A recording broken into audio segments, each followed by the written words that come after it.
Bonjour madame, bonjour monsieur, chers auditeurs de la télévision du salut. Votre télévision qui a pour seule envie, pour seul objectif de vous relayer des messages fiables, des messages pouvant vous aider à grandir dans votre vie chrétienne. C'est Communion Télévision, la seule télévision. Mesdames, Messieurs, aujourd'hui nous recevons notre personne ressource, l'apôtre Étienne Komgep, le père fondateur du ministère Appel à la communion avec Dieu. Avec lui, pendant une cinquantaine de minutes, nous allons rentrer dans les profondeurs pour en savoir un peu plus concernant les thématiques, bien sûr. Avec ces sites conseils, regardez les messages sur Communion Télévision, revenez-nous avec des préoccupations par SMS, bien sûr. Certainement, vous aurez la réponse. Apôtre, bonjour. Bonjour Simon, bonjour chers téléspectateurs, que la grâce surabonde sur vous. C'est un plaisir de vous savoir nombreux à écouter le Saint-Esprit s'exprimer au travers de nous. Soyez bénis, soyez comblés au nom puissant de Jésus. Voilà, apôtre, nous sommes une fois de plus là et dans le cadre de cette émission Décryptons. Alors, apôtre, qu'est-ce que ça vous fait de temps en temps d'être sollicité par nous afin d'apporter votre contribution à l'édification du grand public qui nous regarde? Bon, ça me fait vivre, je me sens vivre, parce qu'en réalité, le but de la vie, c'est servir le Seigneur. Donc, si je peux être utile pour certains, pour quelques-uns, ça me fait plaisir. Surtout de la part de Dieu. Oui. Si je peux être utile de la part de Dieu, cela me fait plaisir. Voilà, apôtre, puisque ça vous fait plaisir et nous sommes également ravis de savoir qu'à tout moment, vous pouvez vous nous apporter des éclaircies sur des points assez précis, notamment cette émission Décryptons qui a vu son jour il y a cela un peu plus d'1 an. Donc, chaque fois, nous mettons à la disposition des uns des autres, du grand public, les bienfaits de cette émission. Alors, à mi-parcours de cette émission, apôtre, est-ce que vous avez un mot à dire? Bon, je peux simplement dire que chaque chose a sa place. Je crois que si des cryptons existent, parce que le Seigneur a voulu que ça existe. Donc, je crois que nous aurons davantage de persévérance à la part de Dieu, d'autant plus que le besoin se fait sentir. Nous sommes dans un contexte. Nous avons besoin de comprendre davantage la parole de Dieu. Et lorsque le Seigneur suscite une émission, il suscite un ministère, donc c'est pour être complémentaire par rapport à ce qui est dit. Donc pour cela, je dis que aux téléspectateurs de Décryptons, voyez aller de l'avant, que le Seigneur vous bénisse. Alors mes encouragements, parce que si vous persévérez à suivre, ça veut dire qu'en réalité vous êtes intéressé. Donc si vous avez des questions, continuez de les poser. Nous serons toujours présents par la grâce de Dieu pour être les moyens de la réponse à ces questions. Mesdames, Messieurs, ça c'est la parole d'un père, la parole d'un père. Et nous voulons bien également, nous nous imaginons bien comment son cœur peut être, parce qu'un père aimable a de bonnes paroles à l'endroit de ses enfants. Alors, apôtre, nous sommes toujours là, suivant, concernant notre thématique, le cœur du Père, troisième partie. Alors, après les deux premières parties, apôtre, est-ce que le retour que vous avez est un résultat satisfaisant? Oui, je crois que c'est satisfaisant. Je crois que beaucoup de gens comprennent. Il y avait des gens qui, ils ne comprenaient pas certains aspects du Père. Peut-être étaient découragés, s'enfuyaient, mais ils ont plus de courage de se rapprocher de leur Père. Donc je crois qu'il y avait aussi des gens qui ne voyaient pas, qui devraient jouer ce rôle auprès de la créature de Dieu, auprès des enfants de Dieu qui sont perdus. Et maintenant, ils prennent conscience. Je crois que c'est quelque chose de bien. Je crois que c'est quelque chose que le Seigneur a suscité. D'accord. C'est quelque chose que le Seigneur a suscité. Maintenant, nous sommes à la troisième partie et nous allons parler de plusieurs choses. Mais apôtre, quel est le regard, puisque nous allons faire un petit flash dans la création, quel est le regard de Dieu face à la création, apôtre? Donc, d'emblée, je peux dire ce que le Seigneur dit à travers sa parole. Donc, lorsque Dieu avait créé le monde, il était satisfait. Donc, il a regardé tout ce qu'il a fait. Oui. Il a apprécié et il a dit que c'est très bon. Donc, lorsque Dieu regarde la création, donc, il voit un jardin, il voit une œuvre de dimension divine. Donc, il apprécie parce qu'en réalité, toute bonne chose vient de Dieu. Oui. Donc, il apprécie, ça fait son bonheur, ça fait sa joie. Donc, c'est ce que peut dire concernant la création. D'accord. Ça fait son bonheur, ça fait sa joie. Mais maintenant, est-ce que ce regard ne change pas? Voilà, donc vous pouvez avoir un beau jardin, vous pouvez avoir un champ, vous êtes content du champ, mais après il y a des attaques, des animaux sauvages attaquent, il y a des maladies, des plantes et tout. Et puis bon, ça vous crée quelques soucis. Je crois que c'est le problème de Dieu aujourd'hui. Donc lorsqu'il regarde la création, il ne la voit pas telle qu'il l'avait créée. Il avait demandé aux hommes de se multiplier, aux animaux de se multiplier, aux arbres de se multiplier, et aux plantes. Bon, il y a cette multiplication, mais ce n'est pas de la façon qu'il avait voulu.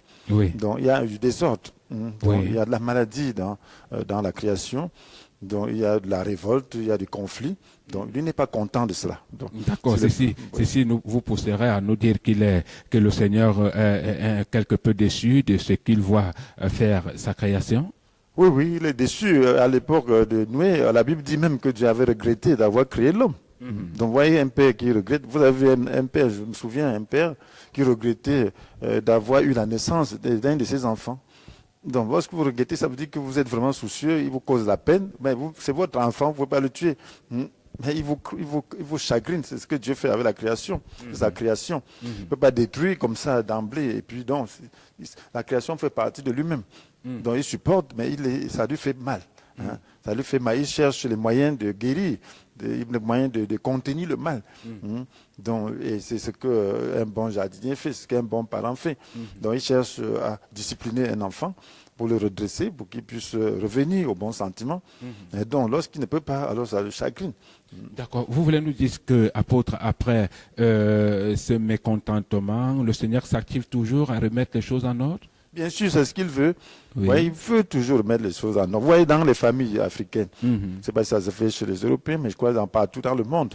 Donc, un père peut être fâché contre un enfant, et cet enfant fuit pour aller ailleurs, peut-être chez des amis ou chez les parents, chez les parentés. Qu'est-ce qu'on fait? Donc, lorsqu'on voit que il est conseillé, ces gens conseillent l'enfant et ils lui disent que voilà, tu as mal fait ici, va demander pardon, on va t'introduire, bref, on renoue le dialogue entre les parents et l'enfant. Et puis, on amène l'enfant vers les parents. Donc, Dieu veut toujours que les choses reviennent à l'ordre.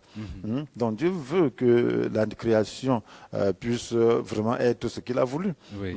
Donc, voilà pourquoi il envoie sa parole, il a envoyé des prophètes, il a envoyé sa parole. Et il veut que tous ceux qui ont un cœur qui lui ressemble, tous ceux qui sont en relation avec lui, puissent jouer ce rôle, puissent avoir cette même préoccupation. Ah, ok. Donc, Dieu ne veut pas la mort du pécheur. Donc, Oui, si je comprends bien, apôtre, puisque vous nous avez dit tantôt qu'il n'était plus très satisfait, il était un peu déçu, il s'active afin de remettre les choses sur pied, à dire que Dieu a un visée face à cette création. Il a des visées? Bien sûr, Dieu est saint. Dieu est saint et Dieu est amour. Donc, lorsqu'il n'y a pas d'amour sur la terre, lorsqu'il n'y a pas de sainteté, donc, il ne se retrouve plus. Oui, donc c'est du mal, c'est comme la maladie. Oui. Donc, il y a cette maladie qui entre dans la nature, Oui. dont le péché a été introduit dans le monde par le diable. Donc, c'est une introduction d'un virus. Oui. Donc, il faut guérir ce mal. Donc, il a trouvé le remède. Mais tout le monde n'accepte pas encore ce remède. Donc il faut maintenant amener les gens à accepter le remède, à les convaincre que c'est un bon remède qui peut les soigner, pour qu'ils puissent retrouver le sens de l'amour. Donc c'est ça sa préoccupation. Donc s'il n'était pas tellement préoccupé, il ne pouvait pas envoyer la personne de la divinité, qui est son fils, prendre la forme humaine. Imaginez-vous ce sacrifice. Donc quitter son trône. Alors que dès l'origine était des conditions divines, il n'a pas cherché à jouir de son égalité avec Dieu. Qu'est-ce qu'il a fait? Il s'est dépouillé lui-même. Il s'est dépouillé. Donc, qui peut quitter son trône pour une minute? Oui. Ça semble un peu intéressant. Pas pour être un roi, oui. mais pour être un simple citoyen qu'on va insulter et qui va vivre dans les conditions des pauvres. Donc, et puis se faire maltraiter, être menacé de même de mort. Donc, et toi qui as créé toutes choses, donc tu te fais juger par ta créature, être méprisé et maltraité par ta créature. Donc là, vraiment, ça c'est un cœur de paix. Il n'y a que Dieu pour faire ça. C'est véritablement un cœur de père, apôtre, c'est véritablement ça. Mais maintenant, nous continuons cet entretien. Vous dites que quand Dieu veut faire quelque chose, il prend toutes les dispositions. C'est-à-dire que il peut contraindre quelqu'un? Bien sûr, il y a des règles. Les règles, c'est les règles d'amour, les règles de justice, les règles de sainteté. Oui. Donc voilà ce qui régit Dieu. Donc l'amour permet le libre arbitre. Donc l'amour ne se contraint pas. Donc l'amour, il y a des contraintes dans l'amour, mais pas de contraintes de volonté. On peut faire des moyens de pression, mais dans l'amour, pour amener l'autre à faire les choses volontairement. Donc voilà, donc il peut avoir des relations avec, on peut avoir des bonnes relations. Il y a des amis qui disent non, ne fais pas ça. Oui. Parce que l'ami devient un peu fou. Et puis, donc, il l'attrape même. Mais si c'est un individu, un méchant qui l'a attrapé, il y aurait des coups. Mais celui-là se laisse faire. Oui. Pourquoi? Parce qu'il connaît la relation qu'il a avec. Donc, il y a des gens qui ont des relations avec Dieu. Et dans des relations, vous allez voir comment les choses se font différemment. Oui. Même dans une maison, vous pourrez voir le père qui parle, un enfant, donc, qui est excédé et qui répond autrement. Mais ce n'est pas parce qu'il se révolte, mais c'est parce qu'il est excédé. Mais la relation continue normalement. Et puis, on parvient toujours par un terrain d'entente. Donc, Dieu fait de même avec nous, avec sa création. D'accord, Dieu fait de même avec nous, avec sa création. C'est-à-dire que Dieu peut te pousser de façon aimable à pouvoir agir quand il a besoin de voir son œuvre grandir. Bien sûr, il nous coince. Moi-même, il m'avait coincé. Donc, quand on répond, quand on voit certaines choses passer, c'est pas comme ça. L'homme est naturel. Donc, il peut aimer, il sait que nous sommes naturels, il y a une justice propre, Oui. il y a un certain ego, jusqu'à un certain degré. Oui. Il y a une sécurité que nous voulons avoir. Bref, nous vivons notre environnement et nous ne voyons pas plus loin que cela. Oui. Donc, il y a des moments où il nous parle, il nous contraint par des circonstances pour que nous puissions accepter sa volonté. Oui. Donc, c'est ce qu'il a fait avec moi. Et il le fait quelquefois aussi. Donc, il est obligé de coincer pour que tu puisses venir vers lui, pour que tu puisses chercher une autre solution. Oui. Alors, c'est comme ça qu'il fait. Et là, c'est une amitié. Quand tu sors de là, tu te rends compte qu'il avait raison. Oui. Alors là, là c'est dans l'amour, parce qu'il y a confiance. Donc, voilà pourquoi il faut bâtir une relation de confiance. Voilà, parce que si quelqu'un ne reconnaît pas Dieu, comme son créateur, comme son père, comme la source même de l'amour, comme la perfection même en ce qui concerne l'amour, Oui. alors il ne comprendra pas ses agissements. Tout ce qu'il fait est fondé sur l'amour et la justice. Donc tout ce qu'il fait. D'accord.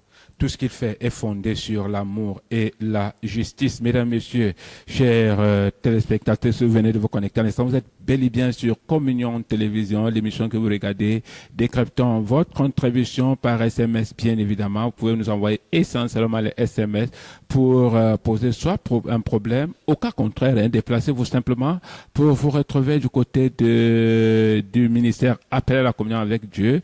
De ce côté-là, vous allez rencontrer notre homme de Dieu qui est la personne des ressources de ce ministère afin d'avoir plus d'informations sur ce que vous voulez concernant les Saintes Écritures. Bien sûr, voilà. Apôtre, est-ce qu'à cause de ton attitude,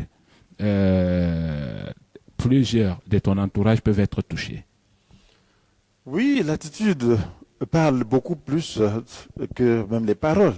Donc, c'est les actes, je veux dire, donc, parle plus que les paroles. Donc, à travers notre manière de faire, plusieurs peuvent être touchés positivement ou négativement.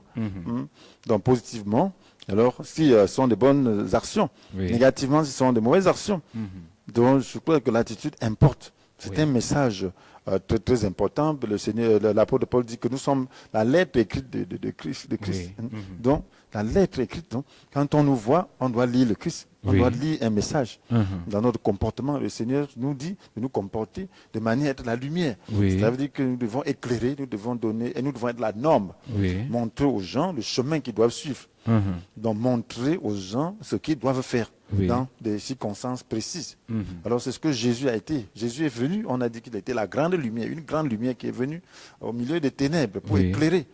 Donc, sa vie morale indiquait ce qu'il faut faire. Et nous, le Seigneur nous demande de le suivre. Donc, nous devons suivre sa manière d'agir. Nous devons suivre sa manière de faire. Nous devons suivre sa relation avec le Père. Nous devons suivre sa relation avec la société. Nous devons suivre sa manière de régler les problèmes. Nous devons suivre sa vie de communion, de prière, de connaissance de la parole de Dieu. Donc, c'est la lumière. Donc, nous devons être aussi la lumière. Parce que lorsqu'on vous voit, On sait comment vous réagissez, on vous a vu réagir face à certaines situations. Donc ça impacte. Ça peut dire, voilà, ce pasteur, voilà, cet évangéliste. Donc vraiment, c'est un modèle, ça marque. Ça dit, voilà, quelqu'un peut venir vers vous dire vraiment, l'acte que vous aviez posé là m'a marqué.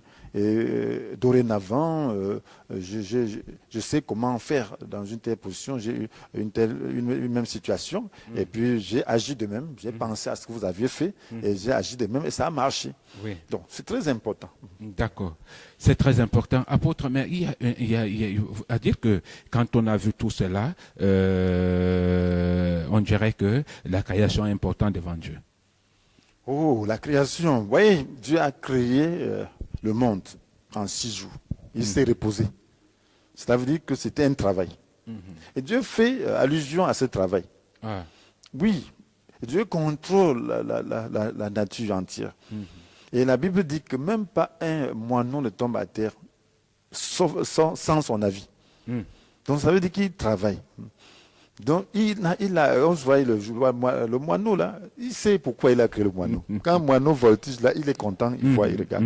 Donc tu peux juste détruire le moineau pour rien. C'est ça, il a créé, il a pensé. Il n'a pas fait au hasard. Donc c'était un travail. Lorsqu'il dit à Jonas que toi tu te plains pour le ricin, donc qui a poussé en une nuit, et tu n'as connu qu'une peine pour faire pousser. Donc il y a une peine. Il n'a fait aucun travail. Dieu fait le travail. Il a fait le travail. Donc ce qui fait que ce travail qu'il a fait, personne ne veut faire un travail en vain. Donc il a pensé pour tout ce qu'il a fait. Et donc voilà pourquoi la création doit être respectée. Voilà pourquoi détruire l'environnement juste en désordre, c'est quelque chose qui va contre la volonté de Dieu.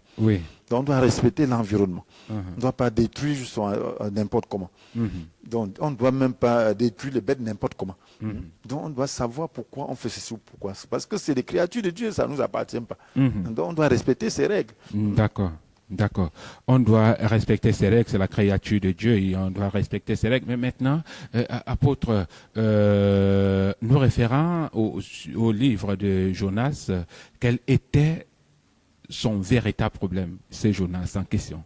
Oui, Jonas, lorsqu'on lit ce prophète, sans avoir une certaine profondeur, on peut le condamner d'emblée.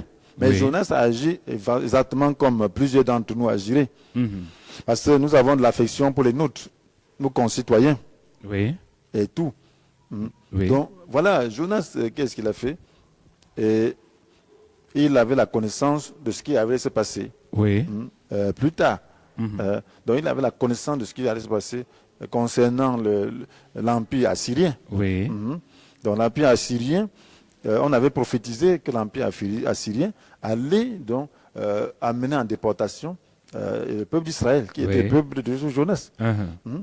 Donc maintenant, Dieu demande d'aller parler, adresser un message de menace à ce peuple assyrien, qui est une menace pour Israël. Alors, il dit non. Des païens, des violents, c'était des gens très violents, des grands pécheurs. Alors, qu'est-ce qu'il faut faire? Non, mon peuple, je sauve mon peuple. Donc, nous avons l'habitude de sauver naturellement les nôtres. Donc, c'était pour lui un moyen de sauver naturellement son peuple. En fait, c'est pour ça qu'il a décidé de prendre sa route. Il dit que non, pas moi. Parce que si je prêche connaissant Dieu, si je donne ce message, il va les aider. Il pourra les aider. S'ils se repentent, s'ils changent, même si c'est qui, il va les aider. Donc, pourquoi je dois donner l'occasion de vie à ces gens qui vont emporter, qui vont amener mon peuple en déportation, qui va humilier et détruire mon peuple plus tard? Il dit non, pas moi. Mais vous trouvez que c'était tout à fait logique, non, apôtre? C'était logique du point de vue naturel. Du point de vue naturel. Oui, son peuple aussi, et la créature de Dieu au même titre que les Assyriens. C'est ce qu'ils ne voient pas. Dieu ne nous voit pas divisés. Dieu ne nous voit pas des familles divisées comme nous voyons les nations divisées qui s'opposent les uns contre les autres. Dieu voit sa création tout entière. C'est comme un père, il regarde ses enfants. Il ne regarde pas que c'est tel ou tel. Ceux qui sont un polygame, il regarde, il voit ses enfants. Il voit que ce sont ses enfants. Donc, il ne voit pas cette division. que les humains ont. L'autre va dire, je suis l'enfant de telle femme. Non, le père ne voit pas ça. Il regarde ses enfants de la même manière. Oui. Donc c'est la même chose. Donc les tribus, c'est arrivé comme ça, mais nous sommes issus d'un seul créateur. Oui. Même les races sont arrivées comme ça, mais nous sommes issus d'un seul homme, d'un seul créateur. Bon, en fait, je me dis, hein, apôtre, c'est vrai que ça peut ne pas être ça, mais que Jonas, ayant la crainte, hein, parce que quand on dit que quelqu'un va te manipuler, quelqu'un va faire de toi ce qu'il veut, sa proie, il vous revient quand même, hein, de prendre certaines dispositions afin que cela n'arrive pas. Bien sûr, mais ça doit être dans la justice de Dieu, parce que Dieu, parce que même son propre peuple, voilà comment Dieu est juste. Donc, il ne devait pas amener son peuple en déportation pour rien, Oui. ses concitoyens pour rien. Ça devait être à cause de leur péché. Donc, eux aussi c'était une parole de menace pour ce peuple. Que si vous continuez dans le sens que je vous vois aller faire là, malgré que je vous ai pris pour être mon peuple, vous irez en déportation. Par un peuple que vous voyez vilain, Oui. et grossier et violent. Donc pour dire que je ne vous ai pas choisi comme mon peuple par parti pris, Oui. pas parce que j'ai un sentiment plus noble envers vous, Oui. c'est simplement parce que vous avez accepté de suivre mes voies. Et si vous continuez à suivre mes voies, il n'y a pas de problème. Mais si vous décidez de ne plus suivre mes voies, je vous vomis. Ah. Ah. Si d'autres changent, je les adopte. Mais apôtre, est-ce que cette attitude veut expliquer que Jonas ne craignait pas Dieu? Il craignait profondément Dieu. Dieu Oui. le savait. Il avait une révélation profonde avec Dieu. Ouais, il a vu quelqu'un qui parle avec Dieu. Dieu dit que il se fâche du ricin qui donnait de l'ombre sur sa tête et qui est desséché. Dieu lui demande, est-ce que tu fais bien de te fâcher? Dieu dit que oui, je le fais bien. Me fâcher jusqu'à la mort. La mort me préférable. Donc il parle comme ça à Dieu. Oui. Donc il avait une relation avec Dieu. Il parlait comme des amis. Des amis qui sont bruits. Ah. Il ne comprend pas vraiment les voix de Dieu. Mais toi, tu laisses ces gens-là qui vont venir détruire mon peuple. Et tu me dis d'aller prêcher pour qu'ils changent. Voilà que j'ai prêché, ils ont changé. C'est ce que je ne voulais pas. Et tu m'as attrapé par le coupation. Vous nous expliquez pas assez bien que Jonas savait qu'en allant faire ce pourquoi il a été envoyé par Dieu, automatiquement, il devait avoir résultat. Il devait avoir résultat, il connaît Dieu. Donc il connaissait bien Dieu. Ah, okay. Il croyait bien en Dieu, il connaissait bien les principes de Dieu. Il savait que si un païen ou si un pécheur, quel que soit son péché, s'humilie, a un cœur brisé, Dieu est miséricordieux. Il ne dédaigne jamais un cœur brisé contre. Il est toujours prêt d'un cœur brisé contre, quelle que soit la nature du pécheur. Donc il savait qu'un tel message pouvait contrister le cœur, briser le cœur et amener Dieu à changer de position. À l'étape actuelle, apôtre, qu'est-ce que ce livre-là peut nous donner des plus profonds? Voilà, ce livre nous fait voir que nos pensées ne sont pas les pensées de Dieu. Nos voix ne sont pas les voix de Dieu. Autant le ciel est élevé au-dessus de la terre, autant ses voix sont élevées au-dessus de nos voix, autant ses pensées au-dessus des nôtres. Donc, c'est dit que nous avons une nature. L'homme a cette nature. Il a sa justice propre. Et cette justice propre est toujours en conflit avec celle de Dieu. Donc, voilà pourquoi, à tout moment, nous devons toujours être conscients de la présence de notre justice propre. Pour pouvoir donc transcender et puis faire la volonté de Dieu. Donc nous devons élever la volonté de Dieu au-dessus de notre propre volonté, de notre propre sentiment. Donc, et faire la volonté de Dieu. Donc cette volonté de Dieu se révèle. Nous devons obéir à Dieu. Notre raisonnement peut être motivé par notre justice propre. C'était ça le raisonnement de Jonas. Donc notre raisonnement n'est pas toujours quelque chose de bien. Entre nous pouvons raisonner par rapport à certaines craintes qui sont tout à fait naturelles. Mais en ce sens-là, ce n'est pas un raisonnement complètement biblique. Ce n'est pas un raisonnement qui va dans le sens de la volonté de Dieu. Alors nous devons accepter de nous faire corriger par un raisonnement noble. Quelqu'un qui a un raisonnement noble, qui s'est élevé au-dessus de tout ça, et qui peut avoir un raisonnement qui correspond à la pensée de Dieu, nous devons l'adopter. D'accord. Nous devons l'adopter, mesdames, messieurs, chers téléspectateurs, nous devons l'adopter. Et nous devons l'adopter simplement parce que celui qui est au-dessus de toute chose a la capacité de nous aider. Apôtre, c'est vrai que nous devons adopter cette initiative, cette parole, mais nous allons revenir tout à l'heure, le temps pour nous d'observer une respiration et on se retrouve derrière.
Retour sur ce plateau après cette respiration apôtre, nous sommes toujours là et maintenant la question que je vais vous poser est de savoir quelle est l'importance de la parole de Dieu bien sûr. Oui, la parole de Dieu est extrêmement importante. Oui. Parce que c'est pas la fois où nous savons que le monde a été créé par la parole de Dieu. Donc, et que le monde visible a été créé à partir de l'invisible. Donc, voilà ce que l'écrivain aux Hébreux dit. Donc, la parole est invisible. La parole crée ce qui n'existe pas. Ce qui n'existe que dans la pensée de Dieu. Oui. Et c'est lorsque cette pensée est exprimée en parole, alors nous pouvons la saisir et elle manifeste donc cette pensée de Dieu, cette volonté divine. Donc la parole est importante, c'est elle donc qui crée toutes choses. C'est pas la parole que Dieu a créé toutes choses. Oui. Il a dit que la lumière soit et la lumière fut. Donc il a déclaré et ça s'est passé. Oui. Donc la parole est importante. Donc, et c'est la même chose, de même qu'il a créé le monde et que nous voyons bien organisé aujourd'hui. Nous voyons chaque espèce bien organisée. Nous voyons l'être humain qui est une machine extraordinaire. Oui. Nous voyons le monde animal vraiment extraordinaire. Vous voyez même seulement un petit animal qui est comme, peut-être son cerveau est comme un point des guillemets, vraiment, il se comporte tellement sagement que vous posez la question de savoir s'il est téléguidé ou pas. Donc, ça c'est Dieu qui a créé tout ça. Oui. Et maintenant que le monde est affecté, c'est la même parole qui doit purifier le monde. Lorsque Dieu donne la parole, ça se passe. Donc, la parole est importante. Cette parole, donc, agit en nous. D'accord. Parce que la parole, la Bible dit que la parole de Dieu est vivante et elle est efficace. Et apôtre, ici là, nous voyons que la parole qui était sortie de la bouche de Jonas était puissante. Oui, c'était la parole de Dieu. Il est allé prêcher la parole de Dieu. Il a reçu la parole de Dieu et il a prêché. C'était un prophète qui savait dire la parole de Dieu. Oui. Donc il a dit la parole de Dieu dans l'esprit de Dieu. Et le résultat escompté est venu. Elle était palpable, le résultat était palpable. C'était palpable. Donc c'était pas la plaisanterie. Donc il a parlé la manière de dire. Et les gens ont perçu quelque chose d'inhabituel. Oui. Donc ils ont été touchés. Parce que la parole de Dieu dit, la Bible dit que dans Hébreux 4, verset 12, que la parole de Dieu est vivante, efficace, plus tranchante que toute épée à double tranchant et pénétrant jusqu'au plus profond de l'être, jusqu'à atteindre âme, esprit, jointure et moelle. Elle juge les dispositions et les pensées du cœur. Il dit que nulle créature n'échappe au regard de Dieu. Tout est à nu et à découvert aux yeux de celui à qui nous devons rendre compte. Donc, cette parole expose nos motivations. Cette parole pénètre nos cœurs quand nous la recevons. Cette parole dépasse nos sentiments et nous met devant la vérité. Donc, quand la parole est sortie de cette manière, le cœur étant ouvert, alors ça a mis ce peuple à nu devant une responsabilité. Donc, le choix de changer ou de subir. Donc ils se sont dit, peut-être si on change, Dieu pourra aussi changer ses intentions. Donc c'est ce qui s'est passé. Donc cette parole devait donc être celle de Dieu. D'accord. La parole humaine ne reste qu'au niveau de sens. D'accord, d'accord. Voilà, maintenant, apôtre, pourquoi de tels hommes sont un peu difficiles? Voilà, est-ce qu'on peut trouver des hommes pareils qui ont cette parole et qui peut causer un impact tout de suite? C'est possible, apôtre? Voilà, c'est vraiment ça. On se pose toujours la question. Je me pose aussi la question de savoir pourquoi les hommes, la parole de Dieu devient rare. Alors, il faut des gens disposés. D'abord pour la recevoir. Oui. Et des gens disposés pour la prononcer. Vous voyez que Job lui-même, Jonas lui-même qui était qualifié, a fui. Pourquoi Dieu n'a pas trouvé un autre? Parce qu'il voyait que c'est Jonas qui pouvait donner cette parole. Oui. Dieu pouvait dire, bon, Jonas, comme toi, tu ne veux pas donner, je vais choisir. Non, il a dit que c'est Jonas. C'est toi qui es qualifié pour donner cette parole. Jonas ne dit pas moi. Je refuse. Dieu dit, bon, comme tu refuses, je te connais. Tu es mon enfant bien fidèle. Je vais te coincer. Et tu vas aller. Fuis donc. il a déchaîné les tempêtes sur le bateau. Finalement, on a su que c'était lui qui était le problème. Lui m'a avoué. Et lui, il s'est retrouvé dans l'eau. Il n'a même pas peur de mourir, ce garçon. Il a dit, jetez-moi par-dessus bord dans l'eau. Parce que il savait ce qu'il faisait. C'est quelqu'un qui savait que s'il mourait, il allait voir Dieu. Donc, on le jette dans l'eau, il se retrouve dans le ventre du poisson. Quelqu'un fait 3 jours dans le ventre du poisson, il ne meurt pas. Là-bas, il prie. Il dit, non, Seigneur, je veux encore t'adorer. Donc, le poisson le rejette au bord de la mer.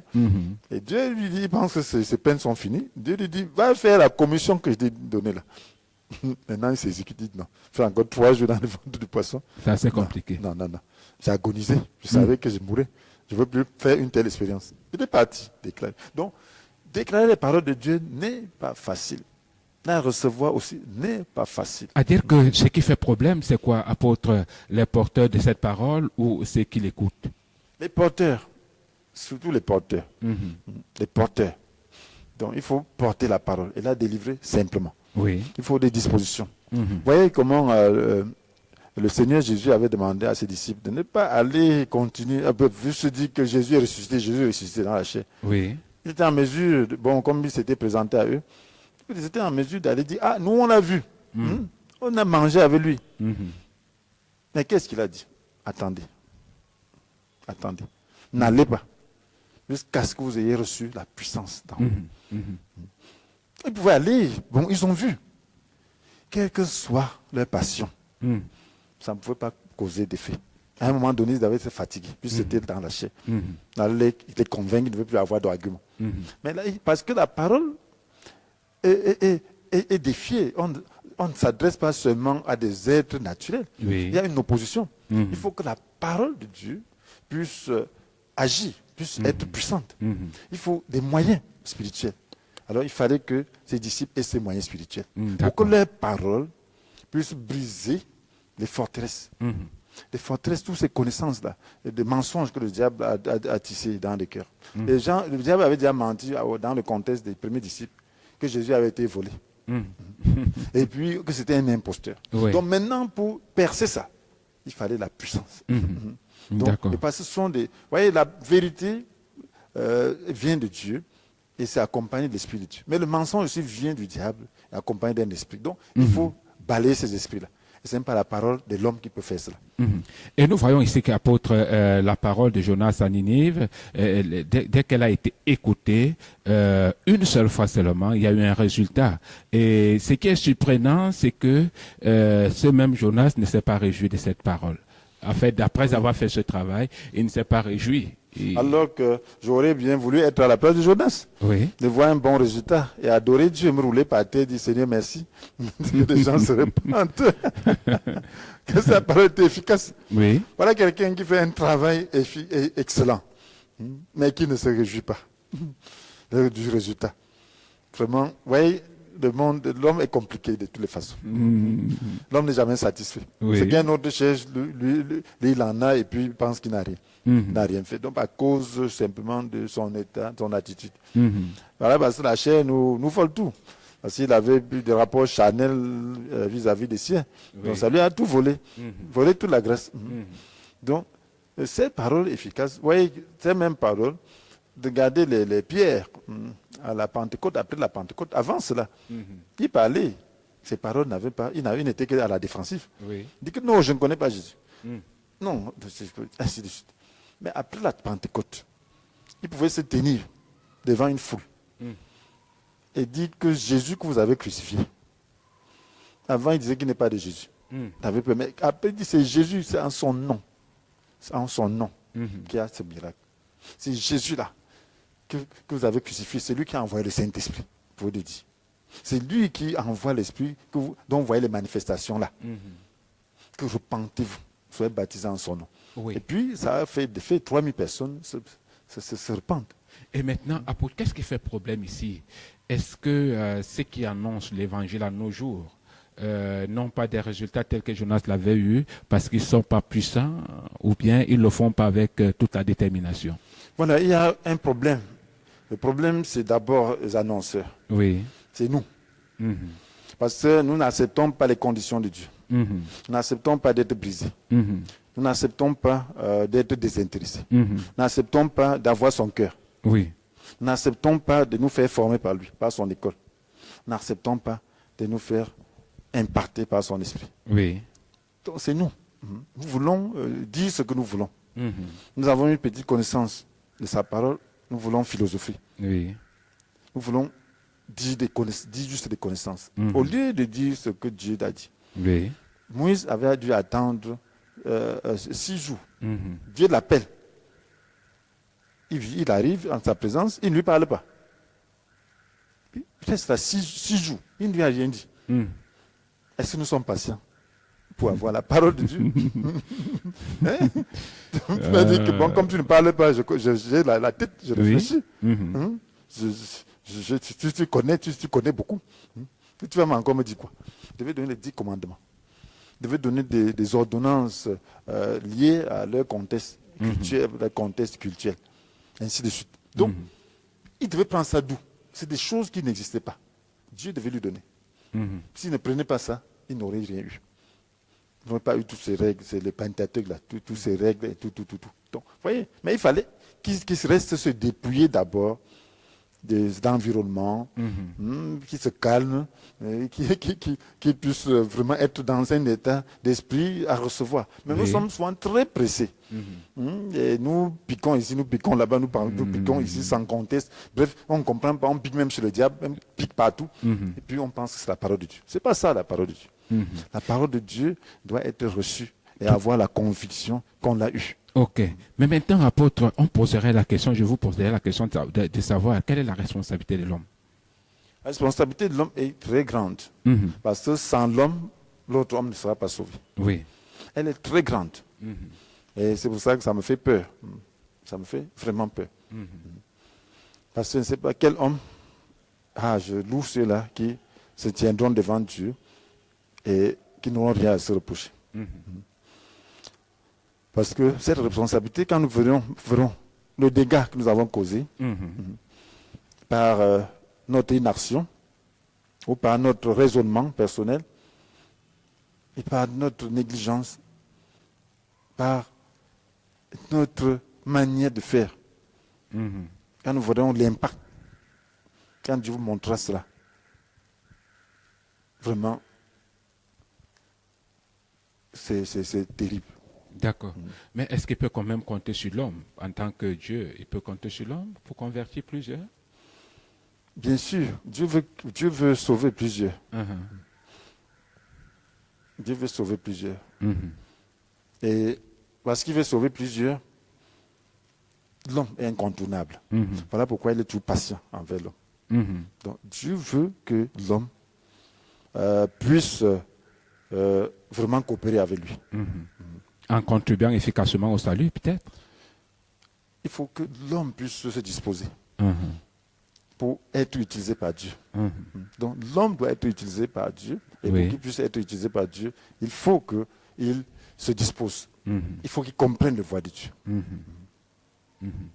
Bon, voilà. Est-ce que l'homme a le droit de détruire, puisque Dieu compte sur lui, est-ce qu'il a le droit de détruire une vie? Alors là, avoir le droit de détruire une vie, ça dépend. Détruire, bon, si c'est juste la destruction dans l'anarchie, l'homme n'a pas le droit. Mais l'homme qui a été établi pour rendre justice a le devoir de rendre justice. Il y a la justice, il faut rendre. Voilà. Maintenant, apôtre, nous voulons comprendre que Dieu ne peut pas faire sans l'homme. Ça c'est clair quand même, non? Si l'homme dit Dieu pouvait faire sans l'homme, il l'aurait fait. D'accord. Parce que la Bible nous dit que l'évangile là a été donné non aux anges. Si Dieu pouvait donner l'évangile aux anges pour qu'il annonce, ce serait efficace. Mais parce que c'est l'homme qui doit annoncer l'évangile à un autre homme, c'est ça qui fait la difficulté. D'accord. Parce que les anges sont très obéissants, mais l'homme n'est pas obéissant. Il a encore le péché en lui, il a encore la chair qui doit vaincre. Donc voilà pourquoi nous devons beaucoup être conscients de ça et beaucoup prier pour avoir la grâce de Dieu. D'accord. Parce que le problème de Dieu, c'est que si l'homme fait les choses sans être à haut niveau, il va prendre la gloire. Or, Dieu ne transige pas avec sa gloire. D'accord. D'accord. Mais maintenant, apôtre, que retenir de tout ce message, de tout ce puissant thématique concernant la création? Voilà, ce qu'on peut retenir, c'est que Dieu aime la création. Il a fait la création pour lui-même. Donc, il veut que la création soit telle qu'il a voulu, que la création contribue à sa gloire, que la création l'adore. Nous sommes faits pour l'adorer. Donc, il voudrait donc que nous puissions contribuer tous à assainir cette création, à faire de la création quelque chose, un jardin, un beau jardin pour Dieu. Donc, il sera satisfait de nous et puis nous participons aussi à sa gloire. Donc, nous devons être des agents qui veillent les uns sur les autres pour faire ce que Dieu veut. Nous devons contribuer à assainir la création de Dieu pour qu'il soit content de nous et de sa création. Maintenant, quel est le conseil que vous donnez à tous ceux-là qui nous regardent à longueur de journée, et même depuis que Communion Télévision existe? Voilà, je veux simplement leur dire de comprendre que le Seigneur est en train de passer à une phase importante nous sommes en train d'aller vers quelque chose, vers un point culminant, qui est le salut global, qui est le salut de l'humanité. Je crois que Dieu veut faire quelque chose de grandiose en ces jours-ci avant son avènement. Et je crois que son avènement n'est pas loin. Et pour cela, donc, nous devons nous disposer. Nous devons faire sa volonté. Nous devons écouter sa voix pour qu'il nous accorde sa grâce pour faire exactement ce qu'il veut faire. Si nous faisons sa volonté, nous allons voir la bénédiction dans ce qu'il est en train de faire avec nous. Donc, persévérons, abandonnons-nous au Seigneur et faisons sa volonté, accomplissons sa volonté et nous allons voir les résultats. Nous allons voir le résultat. Apôtre, merci d'être venu encore ce jour nous apporter plus d'éclaircies au travers de nos questionnaires et par rapport à la thématique également. C'est un privilège pour moi que le Seigneur me donne cette grâce. C'est moi qui vous remercie. D'accord. Mesdames, Messieurs, merci d'être scotché Communion Télévision. Les programmes se poursuivent. Décryptons au Stop F1. Ciao. Bye bye.